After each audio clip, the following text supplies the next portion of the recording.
যাদের জবান আছে জোরে বলেন তো আল্লাহু আকবার। গত 2 দিন আগে ডক্টর ইউনূস ঘোষণা দিয়েছেন 26 সালের এপ্রিল মাসের দিকে নির্বাচন হবে। আপনারা কিছু বোধহয় স্টক করে রাখতেছেন, কারণ নির্বাচনের সময় তো আমার ভাই, তোমার ভাই, উল্লুক ভাই, ভাল্লুক ভাই, এটা স্লোগান দেওয়া লাগবে না? মানে 5 টাকার লাল চা আর একটা হরিণ বিড়ি মাল, কথা কয় না, মাল খায়।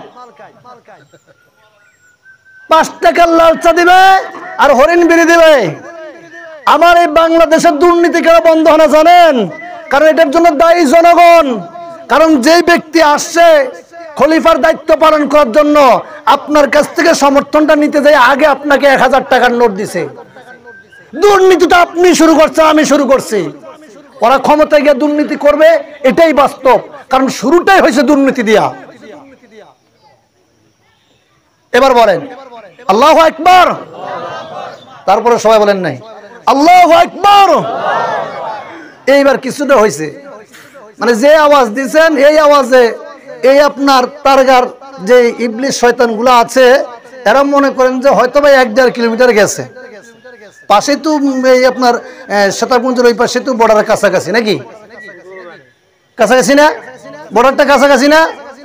এবার যারা মুমিন মুসলমান, সময় কয়ে যায় যাক, আমি কিন্তু সবার আগে অ্যাটেন্ড করছি, আমি সময়ের গুরুত্ব দিয়ে আইছি। সময়ের গুরুত্ব আপনি দেন নাই। আচ্ছা কয়টা বাজে বাজুক, কিছু কথা কোয়া লাগবে, কারণ এই জনগণকে সোজা করার জন্য সবসময় কথা দিয়ে হয় না, মাইরও দেওয়া লাগে। আবার কথার মার এমন মনে রাখবেন তো, মনে রাখে, খালি লাঠি দিয়ে মার দেওয়া লাগে না, কথার মার আছে না নাই? আপনাকে যদি একটা মানুষ কথা দিয়ে আঘাত দেয়, দেখবেন লাঠির আঘাত ভুলে যাবেন, ওই মানুষটার কথা ওর চেহারাটা ভাসলেই মনে হয়, ঠিক না ভাই?